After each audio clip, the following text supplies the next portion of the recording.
Director Stone Manning, let me just start with this. When you came before this committee in 2021, this is before I was a member of the committee, you were asked as part of your confirmation whether you'd ever been investigated, arrested, charged by any federal, state, or local law enforcement authority for the violation of any federal, state, or local law, regulation, or ordinance other than a minor traffic offense. We asked that question of all people before the committee. You answered no. Do you stand by that testimony? Senator, I do stand by that testimony and was proud to be confirmed to do this job. What's tree spiking, Director? Senator, again, this committee engaged quite a bit in No, that's a factual question. Do you know what it is? And I do. It is. Do you want to tell us? Go ahead. Yeah, it's when people illegally put metal objects into trees so that they prevent a timber sale. What happens if a chainsaw hits a spike? Sometimes when a chainsaw hits a spike, it can buck the saw. Yeah, violently recoil, potentially kill or seriously maim the loggers. Yeah, which is why I notified the federal authorities that I had heard that had happened. Loggers like, for instance, George Alexander, this is from an article on the Washington Post explaining what happens when trees get spiked. Loggers who are blue-collar workers, by the way. These are not wealthy people. These are not people who have had the advantages perhaps you and others have had. People like George Alexander, who, for example, in May 1987, at age 23, his chainsaw hit a tree spike. I'm quoting, his face was slashed from eye to chin, his teeth were smashed, his jaw was cut in half. That's a typical reaction when a logger hits a spike. Now, you just said, I think just a second ago, that you were involved. There were 2 people convicted in 1989 of putting 500 pounds of spikes in an Idaho forest. Senator Rich mentioned this just a moment ago. You testified you sent a letter to the Forest Service on their behalf. I have it here. The letter says, among other things, this letter sent to notify you that the post office sale, that's the forest sale in Idaho, has been spiked heavily. The reason for this action is that this piece of land is very special to the earth. It is home to the elk, deer, mountain lions, birds, and especially the trees. It goes on, I would be more than willing to pay you $1 for the sale, but you'd have to find me first, and that could be your worst nightmare. P.S. You bastards go in there anyway, and a lot of people could get hurt. Why'd you send this? Senator, as I said at the time, over 30 years ago, a really angry and turns out violent person handed me that letter and said, will you send this to the Forest Service? And you did. Why? What you just talked about in 1987 to a logger, this is 1988, 9. I understood that people could get hurt. Why did you notify the federal authorities? Why did you send this threatening letter on behalf of these 2 men who were convicted of crimes? I was terrified of them and wanted no involvement with them. So you wanted no involvement, but you sent a letter that says you bastards go in there anyway and a lot of people could get hurt? Why didn't you just contact the FBI or anybody, any local authority? Because the person who did this act threatened people's lives if they disclosed who did it. Yeah, in fact, you were investigated for being involved, weren't you? Here we have a letter sent to this committee from the special agent of the USDA Forest Service, Michael Merkley, who was in charge of the investigation. He says, and he details this in the letter to this committee, that he investigated you for your involvement. He says, and I'm going to quote now, grand jury subpoenas were issued for hair samples, handwriting exemplars, fingerprints. These subpoenas were served on persons suspected of being involved, having knowledge of the incident, including Ms. Tracy Stone Manning. You've testified you were never investigated, ever for anything. Why'd you lie to this committee? Senator, this committee delved deeply, went into the court records where I testified against these men. Were you issued subpoenas? No. You were not issued subpoenas? I was issued a subpoena to appear before a grand jury. Really? Because here's what he says. Ms. Stone Manning was extremely difficult to work with. She was antagonistic. She was uncooperative, refused to provide her hair, handwriting exemplars, and fingerprints as ordered by the grand jury. It was not until after we informed her she would be arrested if she did not comply with the subpoenas that she provided the samples to me. So you were subpoenaed. Senator Hawley, you were the target of an investigation. Do you have a question? You were the target of an investigation. You lied to this committee. Why? Senator, I never received a target letter. I'm curious, I understand why this committee jumped over 30 years of my career in considering my nomination and went to a salacious moment from graduate school where I tried to protect people. What I don't understand is why we're not looking at the last 3.5 years now. Here's why. Senator It's because people are killed in these kind of incidents. It is an act of terrorism. Your time is expired. A special agent in charge found that you were involved. You lied to this committee in saying that you were never investigated. Senator you were never Hawley, the target of investigation. In fact, you were. Your time you lied to us is blatantly, expired. and you know it.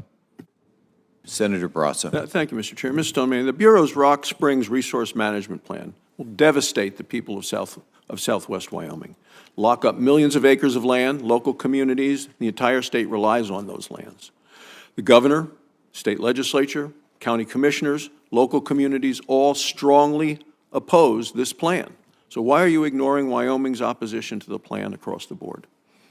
Senator, thanks for the question. As you know, the Rock Springs plan is, there's a draft out. There was a public comment period. There was a lot of hyperbole about facts that were not true about the plan. So we've done a lot of education work with your constituents about what's in the plan. More importantly, we extended the public comment period and worked with the governor.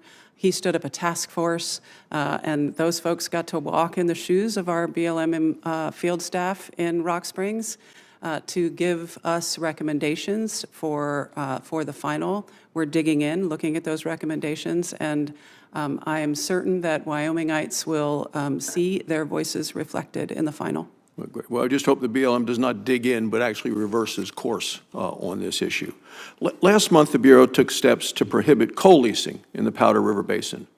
The Bureau claims that coal production in the region won't be impacted until the year 2038, so 14 years from now. The Bureau claims that existing leases are sufficient to meet expected demand for coal. My question then is, why is the Bureau taking this action now if you don't say it's going to have any impact for at least 14 years? Senator, thanks for the question. As you know, the President has asked us to turn and transition to a clean energy economy. The lands in the Powder River Basin are leased through 2041. And so you see the draft or the final before you. The record of decision is still in formulation. Well, I'd point out that the front page story in the New York Times not too long ago pointed out that this president's pipe dream is not actually something that can be possibly done in our country and our needs for energy, as the committee hearings have shown again and again and again. I think this plan is completely reckless. Last year, the Powder River Basin supplied 45% of all the coal mined in the United States, and if this carbon-free grid doesn't materialize, and I don't believe it will, what do? You suggest that we start importing coal from China and other places? Senator, I have great faith in the ingenuity of the American people. We are hard at work every day. We have permitted 7.9 gigawatts in just 3.5 years. I believe we can reach the transition the President has asked us to reach. Well, I agree that the ingenuity of the American people, it's really hard when your agency continues to block efforts to produce the critical minerals that we need and so much of the product that we need for the American economy. So in April, your Bureau issued a rule that will dramatically raise bonding requirements on oil and gas producers. This is money that producers must pay up front in order to operate on federal lands. According to the data from your own department, there were only 37 abandoned wells on lands managed by the Bureau. That's less than 0.1% of all the wells that the Bureau manages. So how do you justify your decision to increase bonding requirements by as much as 25-fold? Senator, both the Government Accountability Office and the Inspector General have written reports that suggest, I think rightly so, that our bonding rates, which are over 60 years old, are not high enough. We have thousands of idled wells on our public lands. And idled wells are the last stop before they become orphaned. Not all of them become orphaned, but the GAO found that thousands of them will. Yeah, well, I don't buy it. This rule to me is completely arbitrary, it's punitive, and you're trying to drive oil and gas producers off federal land. I think it's disgraceful. Finally, in my remaining time, Wyoming is home to the large population of greater sage grouse and its habitat. For over 15 years, with Republican governors, Democrat governors working together, Wyoming has been at the forefront of adopting new management approaches to protect the species. Instead of working with Wyoming, your Bureau plans to upend the state's successful efforts at balancing conservation with economic development. Why are you ignoring a state that has proven time and again that it can successfully protect the species? Senator, respectfully, I have a different view on our work with your state. We've been meeting twice weekly with the state of Wyoming as we develop the sage grouse plans. The only way to make these plans work is to work together with our partners in the states, and we have been doing so, and Wyoming has been helping us lead the way with the sage grouse task force at WGA. We are literally line editing the documents together, so I believe that they are going to have the durability that they need for success for the sage grouse. You know, John Kennedy spoke at the University of Wyoming in 1963, and it was part of his tour of conservation in the West. And he said, we need to maintain a living balance between man's actions and nature's reactions. I have a picture of him giving that speech. Tom Udall's dad, who was Secretary of Interior, was with him that day in Wyoming, and it just seems that the BLM has gone a long way away from maintaining a living balance and basically trying to shut down the state of Wyoming. Thank you, Mr. Chairman. Ranking Member Brasso. Thank you, Mr. Chairman. Mr. Stoneman, the Bureau has yet to issue leases to the winning bidders of the December 2020 oil and gas leases. So it's now 2024, 2020 to 2024. When do you plan to issue the leases? Senator, thank you for that question. We are still working our way through multiple court decisions. When we issue them, we want them to be durable and stick. Because, you know, the law requires you issue the leases within 60 days, and it's now been over 3.5 years. So when do you plan, give me a date, when you plan to issue these leases that by law should have been released? Senator, I don't have a date for you at this time. Okay. 3.5 years, long time. Again, we need a date. Next, in June of 2022, the Bureau settled a lawsuit related to oil and gas leases that it had issued between 2015 and 2020 in Wyoming. In that settlement, the Bureau agreed to update the environmental analysis of the leases. So the Bureau's Wyoming office, the state office in Wyoming of the Bureau of Land Management, says they finished updating exactly what you wanted last summer. Finished what you asked for last summer. So why is your Bureau not then released this updated analysis? Senator, again, as I was mentioning, we are reconciling different court decisions and opinions throughout the West, and we want to make sure that we are consistent. Well, it seems like a lot of foot dragging. The state officers can't issue the permits to drill on these leases, refuses to until the Bureau releases the updated analysis, which was now done which was done a year ago. So again, when will the Bureau release that analysis? I'm sorry, which analysis? The one that was done a year ago by the Bureau, Wyoming's Bureau of Land Management, based on the 2022 settlement. Yeah, again, Senator, I don't have a date for you. Yeah, well, we need a date. And you can see how every member of this side says this is a deliberate sabotage of American energy by an administration with this approach, which is a pipe dream about their view of when we can get to a carbon-free America. And as our hearing showed last week, Mr. Chairman, China's beaten us to this because they're putting all the energy into AI, and that puts us at a competitive world disadvantage. Final question, so we're trying to keep this under 3 minutes. So last weekend, I was at the Wyoming Stock Growers Summer Convention in Douglas. A number of folks expressed concern about the process by which your Bureau considers public comments. Does the Bureau require individuals who submit public comments to identify who they are and where they are from? Senator, I believe that is the case. And if I could revisit your last question, I don't think it's sabotage to be at record production highs for oil. and to issue 11,000 APDs. It's a sabotage of public land use of the multiple use of the lands on public land. Well, so this is the question, getting with the question at front right now. So someone from a country like China or Russia or a computer which doesn't want us to develop our energy or our mineral resources, are they allowed to submit public comments? Is that correct? Because that's what we're hearing. The answer is yes. Yeah, I assume they are. It is, yeah. yeah, so they, can the Bureau even determine then whether a comment has submitted by a human or by a machine? The answer is no, you can't. In light of all this, shouldn't the Bureau give the most weight to comments from the people and the communities who actually live, as my friend and colleague just said, of what's happening in Idaho and what's happening, who actually live and most affected by the proposals? You might have suggested that your colleague has bots putting in comments. I don't think that's true. We read the comments very thoroughly. I think that we can tell when it's a bot and when it's a Russian and when it's an actual Idahoan, as the case is with what we got from the lava project.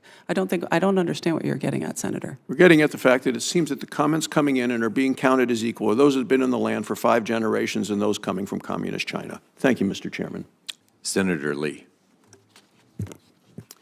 The Conservation and Landscape Health Rule that you recently finalized elevates non-use either on par with or arguably above multiple use. Now, according to FLPMA, BLM is required to manage for multiple use and for sustained yield, with multiple use referring to things like grazing, timber harvesting, energy, mining, and recreation. Can you cite a provision of FLPMA that allows for you to depart from that standard and to prioritize non-use instead of multiple use and sustained yield?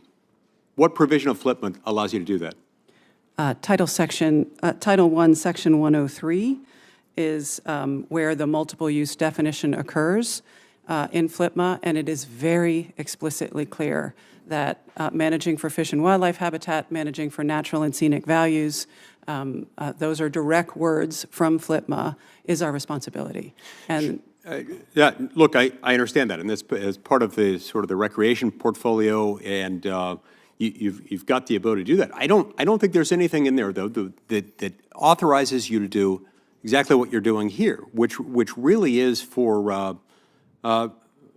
deliberate, long-term non-use. This is a frustration that I have, and it's not just me that has it. I hear every day, all the time, from constituents, from local officials, who are increasingly frustrated at the direction that BLM has taken under your lead. Now, keep in mind, the federal government owns 67% of the land in my state, and the biggest share of that is Bureau of Land Management. And so we live as subjects to the Bureau of Land Management. And increasingly, BLM under your leadership seems to have taken an approach that manages these lands like a museum. It's a you can look but you cannot touch sort of approach. These are in people's backyards. You can hardly throw a rock in any direction in Utah and not hit federal land. Now, that portion of the land in my state, the portion of the 67% of the land in my state owned by the federal government, your portion of it amounts to 22 million acres in Utah. That's 7 million acres more than all of the land, not just the federal land, but all the land in the state of West Virginia. And month after month, a sweeping new policy or management plan seems to be imposed by your agency, harming Utahns who rely on the land for their livelihood, who rely on the land for all sorts of things. Now, the agency has strayed pretty far from its statutory mandate to manage this land for multiple use and sustained yield. The conservation rule is a pretty blatant example of this museum approach of you can look but you can't touch, one that's taken over the BLM. And I don't think it can be fairly reconciled with FLPMA. Now, Neda Wolf-Culver currently serves as the Director of Policy and Programs at BLM. And as you know, Ms. Culver previously worked as Senior Counsel and Director of the BLM Action Center at the Wilderness Society. While in that position, Ms. Culver was personally involved in advocacy and litigation regarding travel management planning and route closures in Utah. And in fact, Ms. Culver helped negotiate the settlement agreement a few years ago between various environmental NGOs and the Obama administration that established the process and the timelines for updating Utah travel management plans. Last fall, BLM closed 317 miles of historic roads in Utah as part of the update to the Labyrinth, RIMS, Gemini Bridges travel management plan. Director Stone Manning, Ms. Culver reports to you in her current role as Deputy Director. So I'd like a yes or no answer on this. Did Ms. Culver have any involvement in the decision-making for the Labyrinth RIMS plan? Principal Deputy Director Culver does report to me, and the Labyrinth Travel Management Plan decision came from the ground where it should come from. And it was a part of a legal settlement. We got sued and... No, I get that, but that's Yeah. not my question. My question is whether she herself had any involvement in that. Senator, decisions like that sometimes come to headquarters for review. I don't know if that particular plan came for review or not. Okay, so, look, she either recused herself from that decision or she didn't. Which is it? Senator, she worked for the Wilderness Society and was wildly competent in that job. Oh, I don't doubt that. 7 or 8. That is not the subject of my question. What I want to know is, was she or was she not involved in that? She does not have to recuse herself from the Wilderness Society. She is out of the recusal period. Okay, so you're saying that it's okay for someone with a history of advocacy and litigation on these routes, not just routes like these, but on these specific routes. She was involved in litigation as an advocate specifically on these routes. Her name, I believe, is on the settlement, the consent decree documents that resulted in this process. Saying that it's okay for her to do this and that she can impartially oversee the BLM's travel management planning in that area. Senator, we adhere to high ethical standards at the department, and we've done so here. All right. Senator. Can I ask one follow-up? I'll be quick. Very quickly, please. All right, look, your updated Western Solar Plan expands solar development on public lands. How are you going to ensure that the expansion doesn't disproportionately limit other critical land uses, things like recreation and wildlife conservation and grazing? Yeah, Senator, you've hit the nail on the head on what we do every day, right, is balance all of those uses. And the Western Solar Plan is going to help us guide solar development to places so that those decisions become more durable. So we've got this programmatic look at where development should go so that when we do the individual NEPA analysis, it becomes more durable.